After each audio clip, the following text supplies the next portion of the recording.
Shalom, selamat pagi Bapak Ibu dikasihi Tuhan. Pagi ini kembali lagi kita mau membaca dan merenungkan firman Tuhan.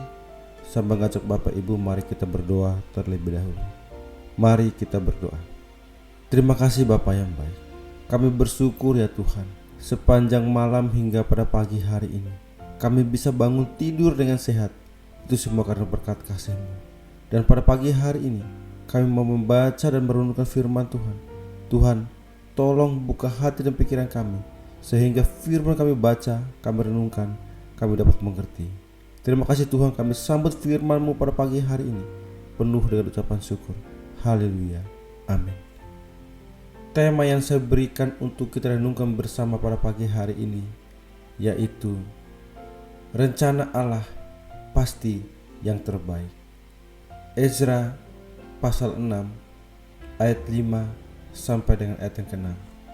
Dan juga perlengkapan emas dan perak rumah Allah yang diambil oleh Nebukadnezar dari bait suci yang di Yerusalem dan dibawa ke Babel itu haruslah dikembalikan, supaya kembali pula ke dalam bait suci yang di Yerusalem, ke tempatnya yang semula.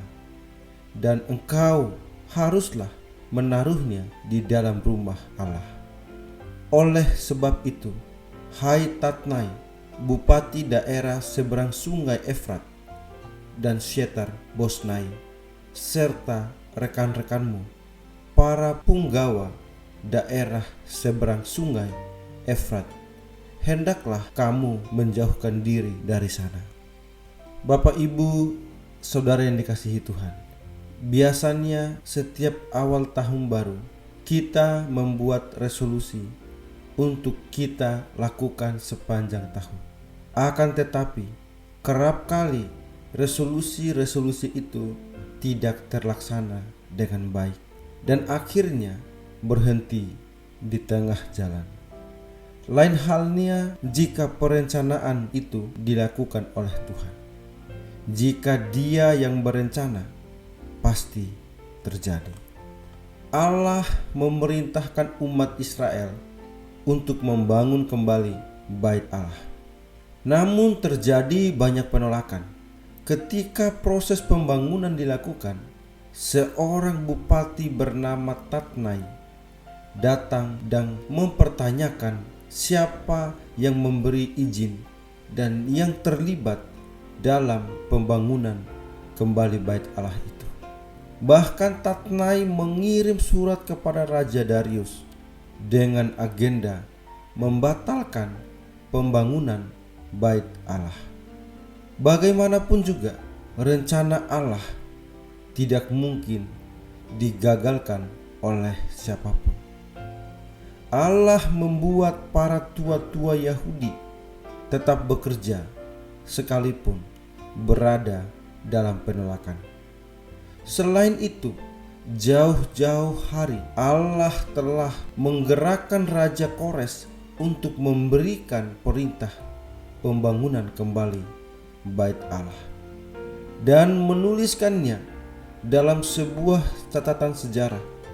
Catatan itulah yang kemudian menjadi legitimasi hukum.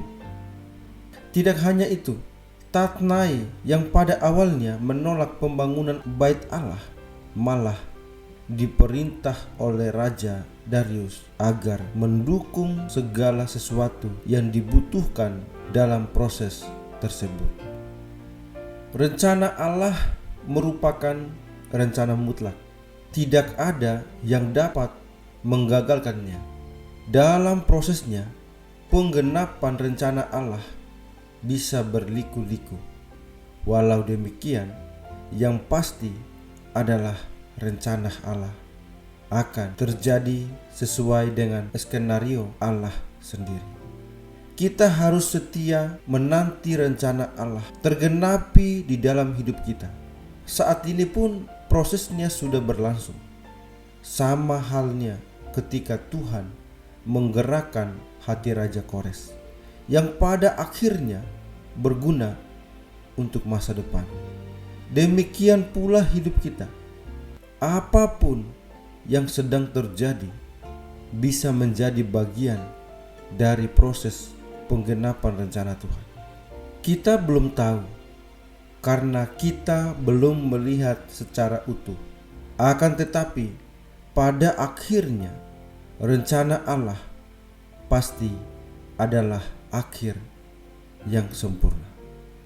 Bapak, Ibu, Saudara yang dikasihi Tuhan, sebagai manusia terkadang kita tidak mengerti jalan-jalannya Tuhan serta rancangan dan segala rencananya atas hidup kita.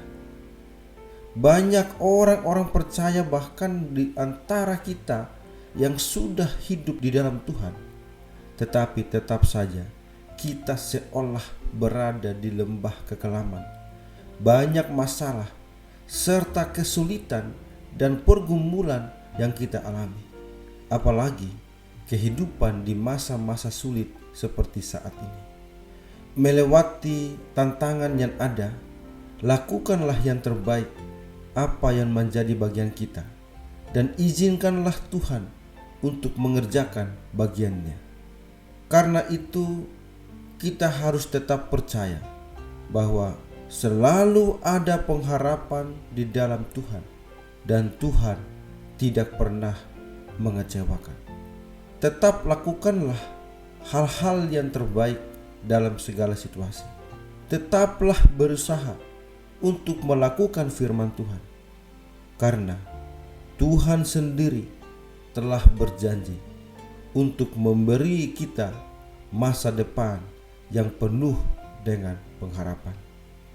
Apapun situasi berat yang kita hadapi sekarang, apapun kegagalan yang mungkin sedang kita alami, jangan pernah menyerah, karena semuanya belum selesai.